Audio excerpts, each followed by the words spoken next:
बड़े ही अंतर्राष्ट्रीय अपमान के साथ मुझे यहाँ बुलाया गया है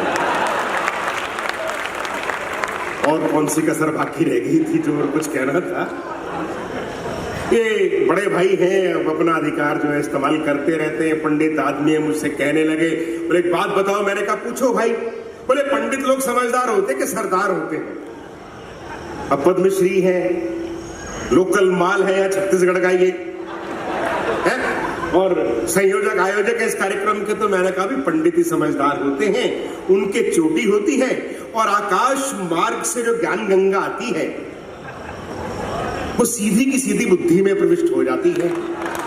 तो बोले एंटीना तो तुम्हारी भी लगा हुआ है, पगड़ी उतार के देख लो, पूरी की पूरी डिश रखी हुई है। मैंने कहा दुबे जी, ज्ञान अपने को आता है, थोक में आता है, पर समस्या क्या है कि दाढ़ी से अर्थ होके नीचे चला जाता है। ताली बजाइए, जरा जुड़ के बजाइए।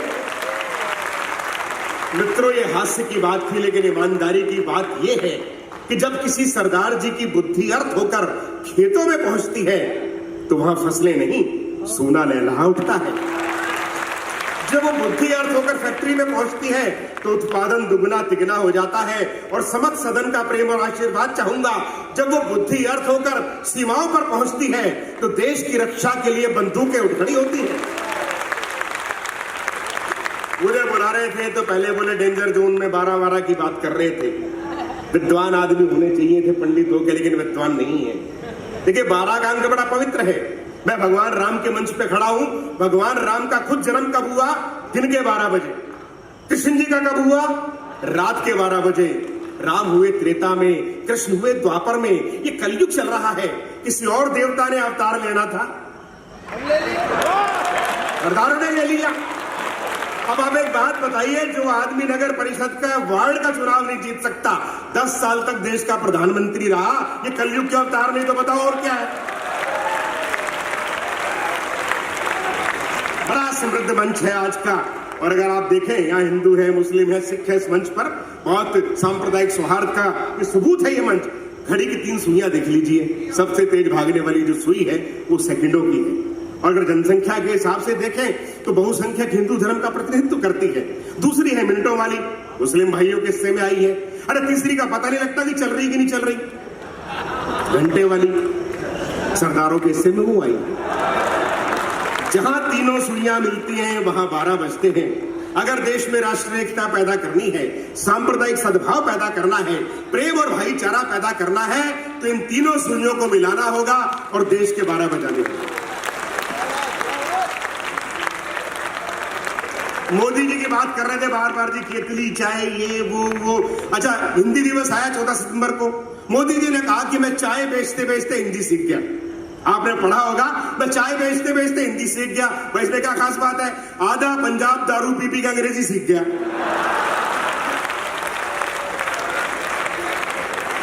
अरे वो जब मोदी जी चुनाव जीते तो भारतीय जनता पार्टी कार्यकर्ताओं ने उनके सम्मान में कि वो चाय बेचा करते थे, कभी नमो टी स्टॉल करके चाय पिलाई लोगों को, आओ चाय पीजिए। मोदी जी चाय बेचा करते थे, फ्री चाय पिलाई, जो आया चाय पिलाई। एक शराबी पड़ा हुआ था परले किनारे में, वो बोला ये मोदी जी 7-8 दिन किसी शराब के ठेके पे भी काम कर लेते तो इनका क्या बिगड़ी होना था? हर आदमी अपने अपने फायदे की सोचता है। वो मंगल ग्रह पे जो बर्फ मिली और पानी मिला, ये समाचार अखबारों में छपा कि मंगल ग्रह में बर्फ भी है, पानी है, तो एक शराबी बोला दारू और नमकीन तो यहीं से लेके जानी पड़ेगी। तो अपने अपने संकट है साहब, अपनी अपनी स्थितियां हैं। ये नोटबंदी की बात कर रहे थे कि जी ये घोषणा हो जाती कि मोदी जी ये घोषणा भी कर सकते थे कि 500 और 1000 के नोट की तरह किसी दिन ये कहते हैं कि साहब पति पत्नी 12 बजे के बाद लीगल पति पत्नी नहीं रहेंगे। भाई वो तो कर देते, कई लोग बात में भी थे, उम्मीद में भी थे, लेकिन बड़े बुजुर्गों ने समझाया कि भाई मोदी जी ने 1000 का नोट बंद किया, बदले में 2000 का पकड़ा दिया। अब मान लो आप अपनी 40 साल वाली को जमा कराने जाओ, अगला 80 साल के पकड़ा दे, तो ये नुकसान के सौदे चक्कर में नहीं पड़े लोग। देखिए समय जरा कम है, मैं छोटी छोटी चीजें आपको सुनाता चलता हूँ। अरे आजकल क्या है, 56 इंची सीने की बात कर रहे हैं, पता नहीं किसका 56 इंच है कि नहीं, लेकिन जो भी गुजराती आपको मिलेगा उसका जरूर 56 इंच का सीना मिलेगा। मुझे एक मिल गया गुजराती भाई, बोला महात्मा गांधी गुजरात से, सरदार पटेल गुजरात से, नरेंद्र मोदी गुजरात से। अरे मैं बोला ये आसाराम बापू कौन सा रायपुर का है, ये भी तो गुजरात का ही है। अरे तरह तरह की स्थितियां साहब। एक तो हमारे प्रधानमंत्री है भारत के नरेंद्र मोदी, एक सपनों के प्रधानमंत्री और हैं राहुल गांधी, तो सपनों के प्रधानमंत्री हैं वो साहब। कोई कुछ भी कहे, अब ये जो है खूब भारतीय जनता पार्टी का प्रचार करते हैं हमारे दुबे जी, लेकिन मैं एक बात कहता हूं आपको, देश से भ्रष्टाचार कोई और नहीं मिटा सकता सिवाय राहुल गांधी के। कोई कोशिश कर लो, देश से भ्रष्टाचार ना कोई नरेंद्र मोदी मिटा सकता, ना कोई मिटा सकता सिवाय राहुल गांधी के। कारण ये है कि जो आदमी 135 साल पुरानी कांग्रेस को मिटा सकता है, भ्रष्टाचार क्या किस खेत की बोली है आप बताइए मेरे को। अरे एक लड़का मिल गया मेरे को, मैंने कहा तेरा नाम क्या है, एक लड़का मिल गया, मैंने कहा तेरा नाम क्या है, बोला जी धनिया लक्ष्मण। मैंने कहा ये क्या नाम हुआ, बोले जी जब हल्दीराम नाम हो सकता है तो धनिया लक्ष्मण क्यों नहीं हो सकता। अरे एक और मिल गया, मैंने कहा तेरा नाम क्या है, बोला जी निसार। मैं कहिए क्या नाम हुआ, बोला जी जवानी जाने मन हसीन दिलरुबा मिले तो दिल जमा निसार हो गया। अरे आपने एक नाम सुना होगा चाय का, बाग बकरी चाय, बड़ा अनयूजुअल सा, बड़ा टिपिकल सा नाम। ताज चाय, ताजा चाय, लिप्टन ब्रू बॉन्ड सुन रखे हैं, ये बाग बकरी चाय क्या है। मुझे भी उत्सुकता हुई, मैंने कंपनी वालों को फोन किया ना, मैंने कहा ये बाग बकरी चाय क्या है। बोले भाई साहब ऐसा है, हमने एक बार एक नई चाय लॉन्च करनी थी, तो हमने नरेंद्र मोदी और राहुल गांधी दोनों के इकट्ठे बुला लिया, फिर हमें लगा इसका नाम बाग बकरी चाय ही रख दीजिए। बहुत बढ़िया सुन रहे हैं आप, और सुनाने के लिए बहुत कुछ है। मैं आपको एक कविता सुनाता हूँ छोटी सी, आप तक पहुंचे की क्वालिटी क्या होती है कि ग्राहक ने 500 का नोट दुकानदार की ओर बढ़ाया, ग्राहक ने 500 का नोट दुकानदार की ओर बढ़ाया, दुकानदार ने जांचा परखा और नकली कह के वापस लौटाया। तो ग्राहक बोला ये नोट मुझे मंत्री जी के पीए ने दिया है, ये नोट मुझे मंत्री जी के पीए ने दिया है, असली है बिल्कुल धांसू है। दुकानदार बोला आरबीआई और धागा तो ठीक है, लेकिन इस नोट में गांधी जी की आंखों में आंसू है, लेकिन इस नोट में गांधी जी की आंखों में आंसू है। तो ग्राहक बोला तुम ठीक कहते हो, तुम ठीक कह रहे हो, प्रजातंत्र के आकाश में काले बादल घिर रहे हैं, तुम ठीक कहते हो, प्रजातंत्र के आकाश में काले बादल घिर रहे हैं, ये नोट मुझे वोट देने के बदले में मिला है, शायद इसीलिए गांधी जी की आंखों से आंसू गिर रहे हैं, शायद इसीलिए। बड़ा धन्य मंच है और मनोज गोयल जी बधाई के पात्र हैं। और मैं तो सिख परंपरा का निर्वाह करता हूं जो हिंदू धर्म की एक शाखा है। गुरु ग्रंथ साहब में अगर सबसे ज्यादा किसी का नाम आया है 1845 बार, तो राम जी का नाम आया है, और उनके प्रति सम्मान वहां कितना है। अनामिका जी ने कविता सुनाई आपको, उनका नाम के स्थान नहीं मिल पाता, राधा जी को जो स्थान मिला रुक्मिणी को नहीं मिला, ऐसी कोई बात नहीं है। ये कुछ 2-4 राधाएं हैं, क्या वो धर्मेंद्र लिए घूम रहे हो, क्या बोनी कपूर लिए घूम रहे हो, लेकिन जो रुक्मिणी है उसका स्थान हमेशा ऊपर रहता है। मुझे संस्मरण याद है, डॉक्टर सुरेश अवस्थी और डॉक्टर सुरेंद्र दुबे, हम तीनों फिनिक्स के अंदर अमेरिका के अंदर कविता पढ़ रहे थे। वहां की एक संयोजिका है मंजू वालिया, किसी ने कहा कि इनके 2 घर हैं, कारण ये कि वो फिनिक्स में रहती थी, नौकरी करती थी, उनके पति सैन फ्रांसिस्को में नौकरी करते थे। किसी ने कहा 2 घर हैं, मैंने कहा गलत बात, भारतीय परिवारों के 25 मकान हो सकते हैं, इस शहर में, उस शहर में, इस देश में, उस देश में, लेकिन घर होता है वो उनका एक ही होता है, और घर वो होता है जो पत्नी बनाती है। माहेश्वर तिवारी की 2 पंक्तियां हैं, मैं जितनी बहनें बैठी हैं, जो हमारी भाभियां बैठी हैं, मैं उनको समर्पित करता हूं, उन बेटियों को समर्पित करता हूं जो विवाहित हैं। घर जो है वो पत्नी बनाती है, और माहेश्वर तिवारी कहते हैं कि एक तुम्हारा होना क्या से क्या कर देता है, कि एक तुम्हारा होना क्या से क्या कर देता है, बेजुबान छत दीवारों को घर कर देता है, एक तुम्हारा होना क्या से क्या कर देता है। उनका स्थान सुरक्षित है, कोई नहीं छीन सकता, सिर्फ दिखावे की बातें हैं, उनके मन प्राण में हमारा घर बसता है, उनके संस्कार जो है उनसे हमारे बच्चे बड़े होते हैं, उनके प्रेम और प्यार से बगिया खिलती है। मैं सभी जो बहनें हैं उनको प्रणाम करता हूं। और एक रचना देखिए आप, आनंद की रचना देखिए, मस्ती की रचना देखिए, कोई लंबी चौड़ी कथा नहीं है। क्या है कि पत्नी घर बनाती है तो पत्नी से आदमी डरता है, जिम्मेवारी सारी उसकी होती है। अब जैसे ये मोबाइल में जब रिंग टोन चली, हेलो ट्यून चली, तो मेरी पत्नी ने कहा रिंग टोन लगा लो, हेलो टोन लगा लो। तो जिस उम्र में मैं हूं सर, उस उम्र में आदमी परिवर्तन नहीं चाहता। 15,000 रुपए का मोबाइल है तो बोलता कौन दोबारा डाउनलोड करेगा, कौन पंगे लेगा, उसी से काम चलाना चाहता है। बच्चे भले 60 का लिए घूम रहे हो, लेकिन साहब पत्नी ने कहा तो करना पड़ता है। और मैं आपको एक बात और बताना चाहता हूं कि जिस पीढ़ी में मैं हूं, दुबे जी हैं, सुरेश अवस्थी और अरुण है, ये बड़ी अनफॉर्चुनेट, बड़ी दुर्भाग्यशाली पीढ़ी है। सिद्ध करता हूं साहब बात। ये देखिए, अभी 2-3 साल पहले गाना आपने सुना होगा, my name is Sheila, Sheila की जवानी। और जो बुजुर्ग बैठे हैं उनके समय में एक गाना आया था, रेशमा जवान हो गई, तीर कमान हो गई। अब हमारी विडंबना क्या है कि जब रेशमा जवान हुई तब हम बच्चे हुआ करते थे। अब जब शीला जवान हुई तो हमारे बच्चे जवान हो गए। ना हमारा नंबर तब लगा, ना हमारा नंबर अब लगा। तो साहब पत्नी ने कहा तो भाई करना था पता, तो मैंने डॉक्टर दुबे को फोन मिलाया। बड़े भाई मैंने कहा, दुबे जी ये बताइए ये रिंगटोन होती क्या है? मैं मुल्तान नारनौल हरियाणा का रहने वाला हूँ, छोटा कस्बा है, जिला है भले। इनको फोन किया, ये बोले भी ऐसा है जब कोई तुम्हारे मोबाइल पे फोन करता है तो आपको घंटी की बजाय गीत सुनाई पड़ते हैं, ये रिंगटोन कहलाती है। मैंने कहा ठीक है। मैंने पता किया तो एक दुल्हन की विदाई चल रही थी, दुल्हन की विदाई चल रही थी, दूल्हे के मोबाइल से रिंगटोन बजी, दिल में छुपा के प्यार का तूफान ले चले, हम आज अपनी मौत का सामान ले चले। विदाई बाद में हुई, पिटाई पहले। तबियत से पीटा ससुराल वालों ने। मुझे लगा खतरा है और सर्वे करना चाहिए। मैंने सर्वे किया। एक शव यात्रा जा रही थी, कांजिया जो था जिसने कंधा दे रखा था उसका मोबाइल बजा। अकेले अकेले कहां जा रहे हो, हमें साथ ले लो जहां जा रहे हो। मुझे लगा खतरा है। वो सब शव यात्रा कब्रिस्तान से गुजरी, एक का पैर कब्र पे पड़ा, दूसरे का मोबाइल बजा, झलक दिखला जा, एक बार आजा आजा। मुझे लगा गड़बड़ है, जरा इसको थोड़ा पंडित रखो। मैंने डॉक्टर सुरेश अवस्थी को फोन किया। मैंने सुरेश जी भाई ये हेलो ट्यून्स क्या होती है? ये बोले ऐसा है, जब आपके मोबाइल पे कोई फोन करता है तो उसे घंटी की बजाय गीत सुनाई पड़ते हैं, ये हेलो ट्यून्स कहलाती है। लेकिन ध्यान रहे इसमें 30 रुपए महीने का खर्चा लगता है। अरे मैंने कहा सरदारों को बेवकूफ समझ लिया, पैसे मैं खर्चूं, गाना अगला सुने। लगा वाह बेटा, तो मैंने कहा फ्री का काम करो। मैंने रिंगटोन लगाई और देखिए मजा लीजिएगा कि जैसे ही मैंने रिंगटोन के लिए बेबी डॉल में सोने दी, एक धार्मिक गीत आया था जिस पर सनी लियोनी नामक सन्यासिनी ने नृत्य करके दिखाया था। ताली वाली बजा दीजिए मस्ती से, आनंद से। जैसे ही मैंने बेबी डॉल में सोने दी वाले गीत को छोड़कर रिंगटोन के लिए गायत्री मंत्र को चुना, पत्नी ने पोंगा पंडित कहते हुए अपना सर धुना।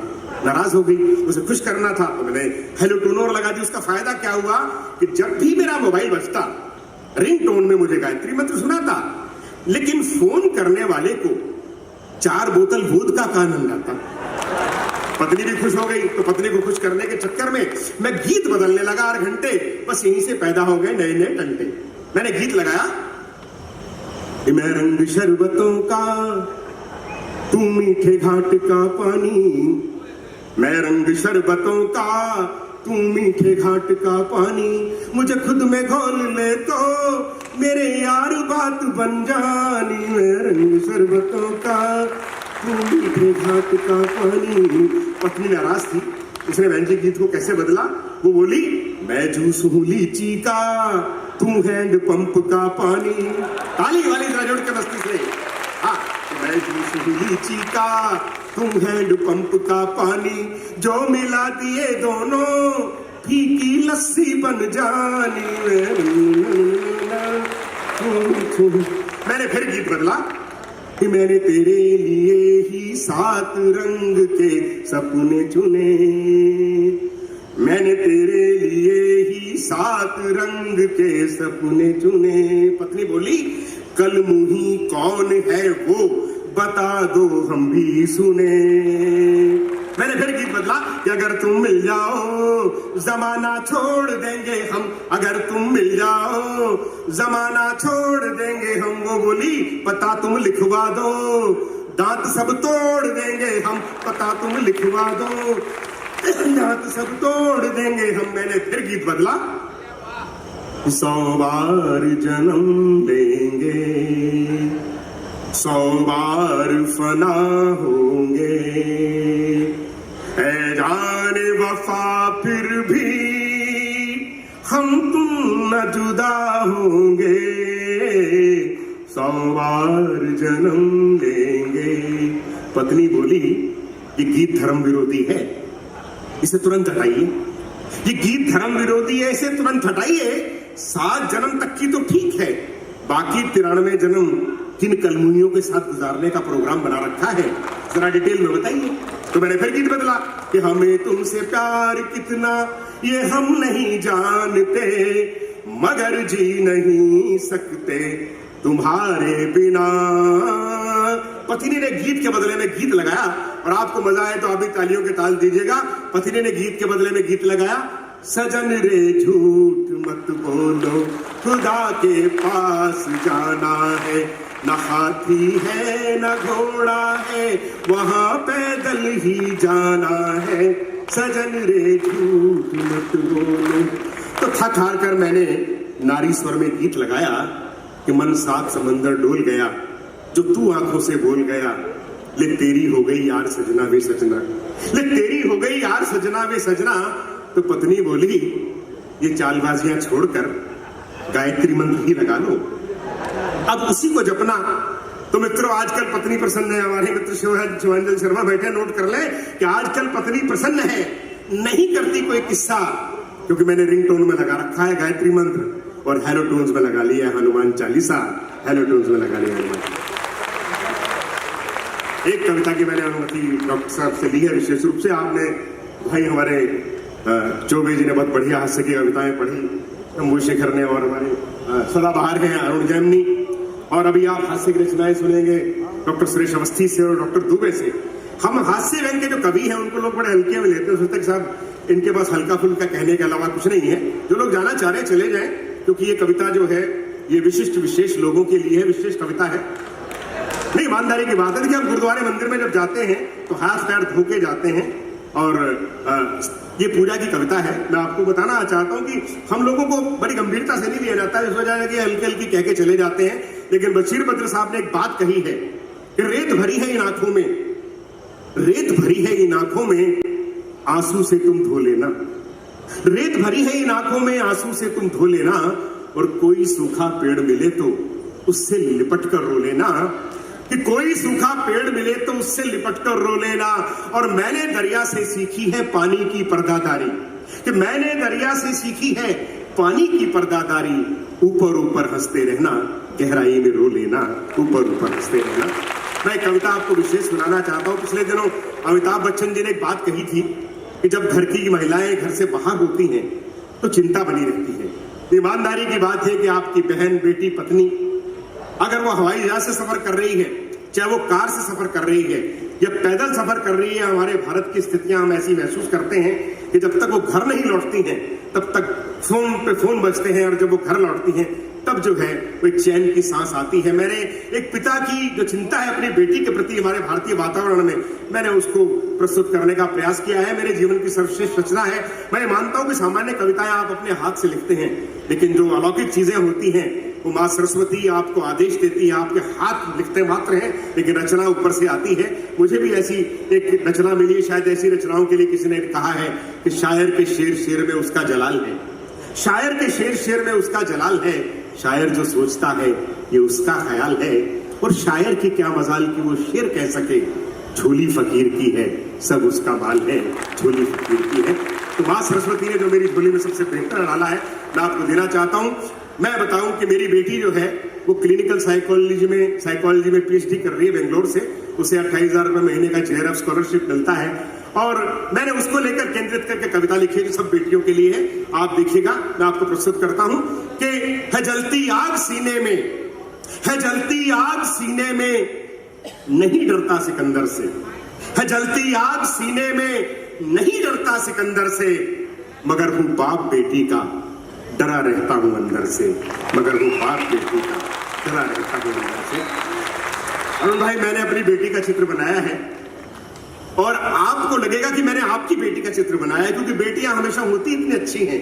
आप महसूस कीजिएगा और आपको लगेगा कि मैंने आपकी बेटी का चित्र बनाया है, जिसे मैं जानता नहीं हूं, कि वो दिखती हंसनी सी है, वो कोयल जैसा गाती है, वो दिखती हंसनी सी है, वो कोयल जैसा गाती है, उजाला हर तरफ होता वो जब भी मुस्कुराती है, कि उजाला हर तरफ होता वो जब भी मुस्कुराती है, वो चंपा है चमेली है, वो खुशबू रात रानी सी, वो चंपा है चमेली है, वो खुशबू रात रानी सी, है छोटी उम्र पर बातें वो करती है सयानी सी, वो विद्या में विजयी होती। किसी भी यूनिवर्सिटी की मेरिट लिस्ट निकाल के देख लीजिए, किसी भी कंपटीशन के जो पास प्रतियोगी हैं उनकी सूची निकाल के लिख लीजिए, बेटियां आपको आगे मिलेंगी कि वो विद्या में विजयी होती, वो विद्या में विजयी होती। भिड़े किस भी धुरंधर से मगर हूं पाप बेटी का, डरा रहता हूं अंदर से मगर हूं पाप बेटी का। और कारण क्या है उसका कि हवाएं आजकल घोले जहर चहुं ओर चलती हैं, कि हवाएं आजकल घोले जहर चहुं ओर चलती हैं।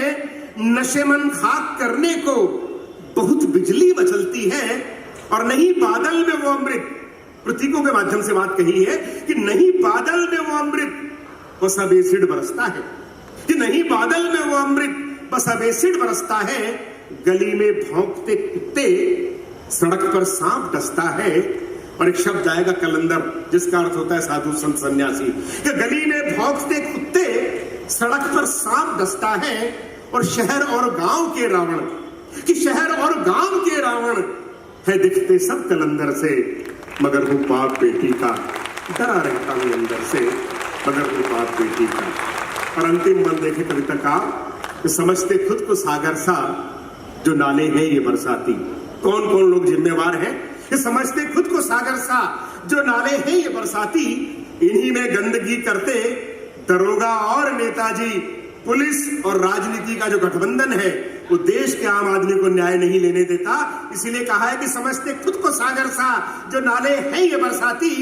इन्हीं में गंदगी करते दरोगा और नेताजी, जो रक्षक है गोरैया के, जो रक्षक है गोरैया के जलाकर आग बैठे हैं, जो रक्षक है गोरैया के जलाकर आग बैठे हैं। सभी धर्मों के ठेकेदार फतवे दे के ऐठे हैं। और बया कितने बनाए घोंसले, कि बया कितने बनाए घोंसले, भय लगता बंदर से मगर हूं पाप बेटी का, डरा रहता हूं अंदर से। है जलती आग सीने में नहीं डरता सिकंदर से मगर हूं पाप बेटी का, डरा रहता हूं अंदर से। बहुत बहुत बस